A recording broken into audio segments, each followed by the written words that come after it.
अस्सलाम वालेकुम viewers, I am Mahvish from आपकी आवाज़। और आज हम लाहौर के एक इलाके शाद बाग में उस्मान शेख के घर पे मौजूद हैं, जो कि ना सिर्फ लाहौर में बल्कि ओवरऑल पाकिस्तान में बहुत से ऐसे लोगों की खिदमत करते हैं, बहुत से ऐसे लोगों को ब्लड डोनेट करते हैं जिनको ज़िंदगी से बहुत प्यार है और अल्लाह ताला ने इनको वसीला बनाया है उस इंसानियत की खिदमत करने के लिए। और बेशक उसने अपनी किताब में फरमाया कि जिसने एक इंसान की जान बचाई उसने पूरी इंसानियत की जान बचाई। अल्लाह ताला ने इस इंसान को इतना बड़ा ज़र्फ़ बख्शा, इस इंसान को इतना बड़ा वसीला बनाया उन लोगों की खिदमत करने के लिए। तो आइए करते हैं इनसे बात और जानते हैं कि ये करके इनको कितनी खुशी मिलती है और क्या मकसद है इसके पीछे इनका। आपको ये काम करते हुए कितना अर्सा हो गया? मुझे काम करते हुए तकरीबन 3 साल हो गए और इसमें जो मैंने स्टार्ट किया था वो 3 साल पहले मेरे छोटे भाई जो है वो भी खुद थैलेसीमिया का पेशेंट है और जैसे ही उसकी 3 साल पहले एक तबीयत ख़राब हुई थी, 7-8 दिन वो हॉस्पिटलाइज रहा। उसमें मुझे ब्लड अरेंज करने में काफ़ी प्रॉब्लम आई, तो तब से मेरे अंदर ये जज्बा पैदा हुआ कि मैं इसको काम पे करूँ। उससे पहले मैं सिर्फ ब्लड डोनेट करता था अपना, 3 महीने बाद 4 महीने बाद कर देता था। लेकिन जब उसकी तबीयत ख़राब हुई उसमें मुझे ब्लड सुबह शाम ऐसे अरेंज करना पड़ता था, उसको मेगा किट की ज़रूरत होती थी, काफ़ी प्रॉब्लम आती थी। तो तब से मैंने ये काम स्टार्ट किया। उसके बाद फिर चल से चल मैं ये काम करता आ रहा हूँ 3 साल से। जो ब्लड है वो सिर्फ थैलेसीमिया के पेशेंट्स को जाता है या सबको डोनेशंस होती हैं? जैसे कि मैंने आपको बताया कि ब्लड जो है वो हम लोग ऑल ओवर जो है हर पेशेंट को देते हैं, लेकिन हमारे ब्लड के जो असल हकदार हैं वो थैलेसीमिया के पेशेंट हैं। क्योंकि इसके अंदर होता ही है कि अगर कोई हादसाती केस आता है वो 6 माह में या साल में एक दफ़ा आता है। कोई डिलीवरी केस आता है या और कोई भी ऑपरेशन के केस आते हैं वो साल में या 6 माह में एक दफ़ा आता है या 2 दफ़ा आ जाता है या ज़िंदगी में एक दफ़ा। तो थैलेसीमिया के बच्चों के हवाले से मैं इसलिए ये कहना चाहूँगा कि कोई भी अगर डिलीवरी का केस आता है तो उसके अंदर जो डिलीवरी के पेशेंट के जो होते हैं अटेंडेंट होते हैं या उसके दोस्त मोहल्लेदार होते हैं वो उसको आगे ज़िंदगी में एक दफ़ा या 6 माह में एक दफ़ा ब्लड डोनेट करवा देते हैं। लेकिन थैलेसीमिया के बच्चे ऐसे होते हैं जिनको हर 10 से 12 दिन बाद ब्लड की ज़रूरत पड़ती है। मुसलसल कोई भी रिश्तेदार, कोई भी दोस्त अहबाब भी जो है वो ब्लड डोनेट करने से घबराता है। अब 10 दिन के बाद अगर किसी को कहते हैं ब्लड डोनेट करो, दूसरे को कहते हैं, तो मुसलसल कोई भी आपके साथ नहीं चलता। हमारे खून के असल हकदार जो हैं वो थैलेसीमिया के बच्चे हैं।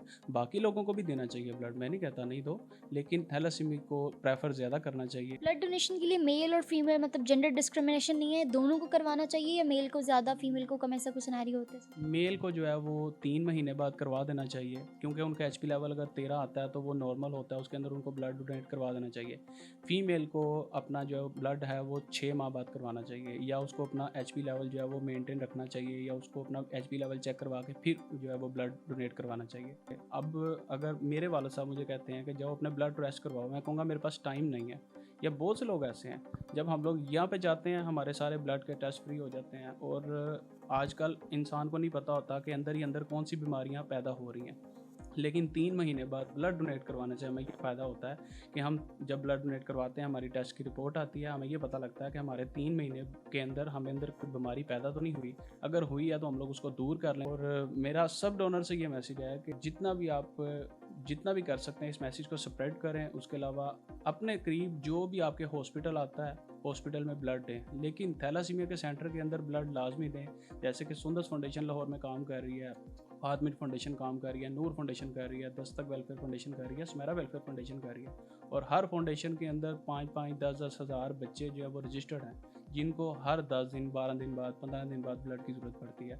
तो सोचा जाए तो डेली बेस के ऊपर 30 से 40 बच्चों का ब्लड अरेंज करना आसान काम नहीं होता। लेकिन क्या इतने डोनर्स होते हैं सच में? इतने डोनर्स होते भी हैं, नहीं भी होते। अभी कोविड के डेज से अब तक वो सूरत हाल नहीं बन सकी। अगर मैं अपने डोनर्स के वॉल्यूम की बात करूं तो मेरे पास अगर 100% डोनर्स का वॉल्यूम है, जिसमें से 50% डोनर्स का वॉल्यूम ऐसा है जो कि लाहौर में यूनिवर्सिटी पढ़ता था, कॉलेज पढ़ता था, या इधर हॉस्टल्स में रहते थे या जॉब करते थे, जो कि अपने शहरों में वापस जा चुके हैं। अब 50% डोनर वॉल्यूम बाकी रह गया, जिसमें से 25% या 10% ऐसा 20% जो कि कहते हैं कि जी हॉस्पिटल जाने से बीमारियाँ बढ़ती हैं, हम लोग हॉस्पिटल नहीं जा सकते। 30 आफ्टर कोविड या पहले से? After Covid. पहले इतना कन्विंस करना मुश्किल नहीं होता था, लेकिन आफ्टर कोविड अब बहुत ज़्यादा मुश्किल हो गया हुआ है। कभी ऐसा हुआ है कि बैकअप पे ब्लड आपने अरेंज किया हुआ हो, वो पेशेंट को लगा ना हो वेस्ट हो जाए? अभी कल मेरा एक डोनर है, परसों की बात है, उसका अपना बी पॉजिटिव ब्लड ग्रुप है, उसको बी नेगेटिव ब्लड ग्रुप ज़रूरत पड़ता रहता है अपनी बेटी के लिए, और हम लोग देते रहते हैं। तो उसका अपना बी पॉजिटिव है। उसने कहा कि मैं एक डोनर के लिए ब्लड डोनेट करने के लिए जा रहा हूँ। मैंने कहा यार उसका पहले ये चेक कर लो कि उनको किन रिक्वायरमेंट के ऊपर ब्लड चाहिए। उसने कहा मैंने चेक कर लिया, हर चीज़ ओके है। मैंने कहा यार मुझे दिखाओ तो सही। कहता जी आपने ब्लड देना है तो दे दें, नहीं देना तो आप मुझे साफ जवाब दे दें और कल को दोबारा मुझे आपने कॉल नहीं करनी ब्लड के लिए। मैंने कहा जी ठीक, आपको दे देते हैं। डोनर हम लोगों ने उसको प्रोवाइड कर दिया, ब्लड डोनेट हो गया। ऑपरेशन के बाद उनको ब्लड की ज़रूरत नहीं पड़ी। उसने लालच में आके ये सोचा कि मैं ब्लड को यहाँ से निकाल लेता हूँ, घर ले जाता हूँ, फ्रिज में रख लेता हूँ, बाद में उस्मान भाई को कॉल करूँगा कि ये ब्लड यहाँ से पिक करवा लें, किसी थैलेसीमिया सेंटर में भेज दें।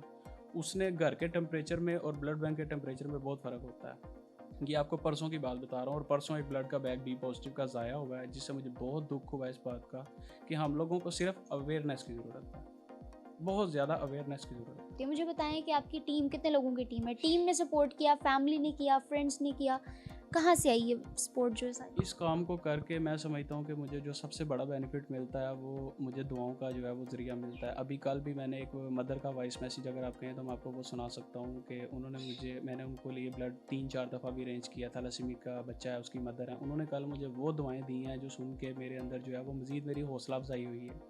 ये इंटरव्यू करने से पहले मैंने अपना एक वॉइस जो किया था वो मैंने उनको भी सुनाया था कि मुझे ये पॉइंट्स जो हैं वो लग रहे हैं, अगर आपको कहीं पे मुश्किलात आती हैं तो आप मुझे गाइड करें। उस बच्चे की मदर ने मुझे बहुत मेरी हौसला अफजाई की और यही हौसला अफजाई, यही दुआएं जो हैं वो मेरी असल असासा हैं। इसके अंदर मैंने जो काम सीखा है वो मेरी एक सीनियर हैं, डॉक्टर हैं, उन्होंने मुझे इस मामले में काफ़ी गाइड किया है। ये मेरे जो सीबीसी रिपोर्ट क्या होती है, ब्लड सेल्स क्या होते हैं, ए टू जेड मुझे काफ़ी उन्होंने गाइड किया। अदर दिन दिस आप क्या करते हैं? मतलब ऐसा क्या आपका सोर्स ऑफ इनकम है कि आप इतना ज़्यादा एक्सपेंड कर रहे हैं लोगों पे, इसके इन्वेस्ट कर रहे हैं? इसके अंदर मेरी अपनी जो है वो ग्रोसरी की शॉप है, मैं वहीं पे काम करता हूँ।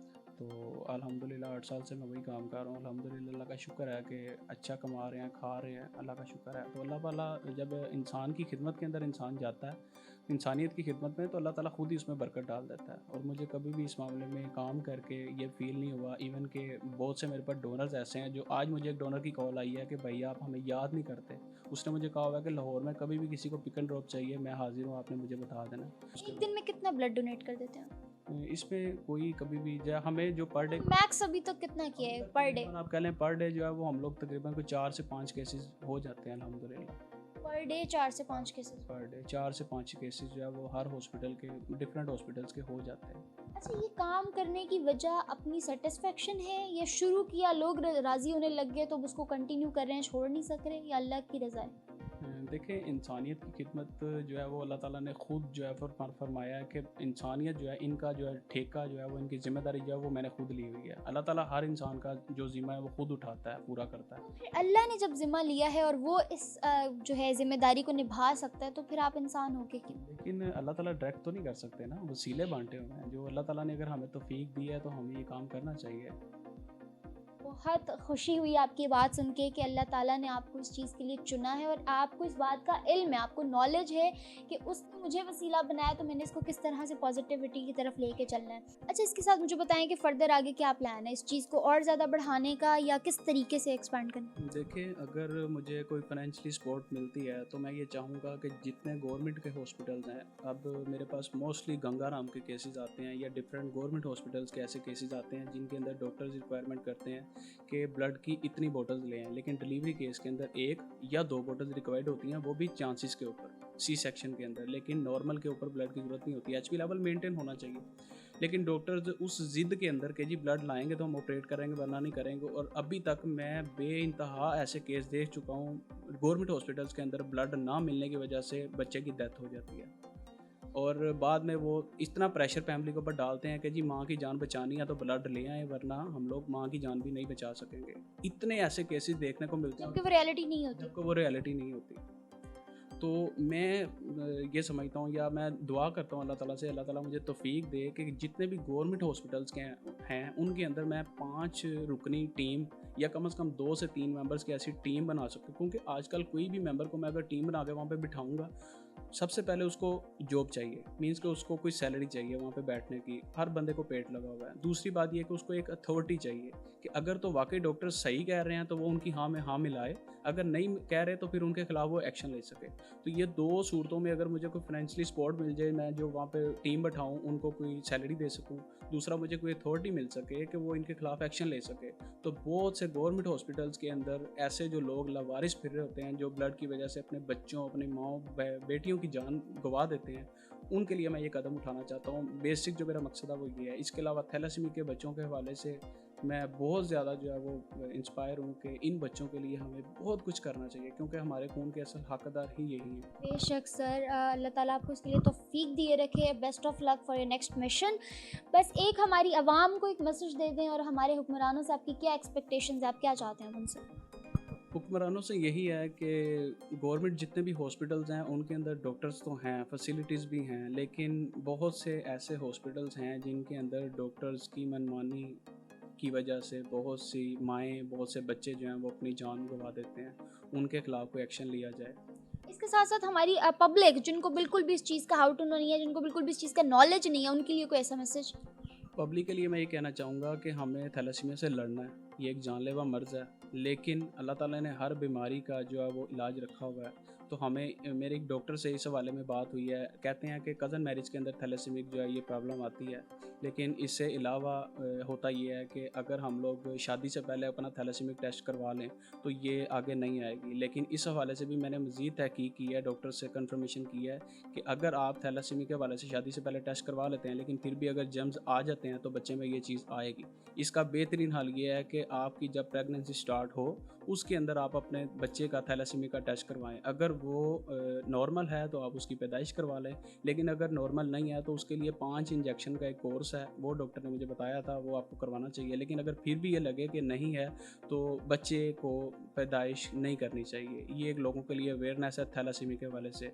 और इसके अलावा इंस्पायरेशन जो है वो हम तमाम लोगों के लिए, कि जब किसी को किसी भी, अब मुझे अगर रात में 3 बजे भी कॉल आएगी ना किसी भी डोनर की, तो मैं ये नहीं कहूँगा कि यार मैं नहीं कर सकता, मेरे से जितना हो सकेगा वो मैं ज़रूर करूँगा। बेशक सर, अल्लाह ताला ने आपको तौफीक दी है। बहुत ज़्यादा जो है इन्होंने इन्फॉर्मेटिव बातें बताई, जो कि हमारी आवाम को, जिनकी अवेयरनेस होनी चाहिए, उनको नहीं पता। टू बी ऑनेस्ट, इनमें से बहुत सी बातें ऐसी थी जो मुझे भी नहीं पता। Thank you so much sir. आइंदा हम बीइंग अ ह्यूमन बीइंग, इंसानियत का भी और इंसानों का भी ख्याल रखेंगे। आप लोग भी इस सब में हमारा साथ दें, इनका साथ दें, ऐसे और बहुत से इंसानों का साथ दें जो आज की हैवानियत के दौर में भी इंसानियत का मुजाहिरा कर रहे हैं। इसके साथ साथ आज की वीडियो से मुझे इजाज़त। फर्दर वीडियोस के लिए हमारे चैनल को लाइक, सब्सक्राइब और बेल आइकन को क्लिक करना बिल्कुल मत भूलिएगा। तब तक के लिए अल्लाह हाफ़िज़।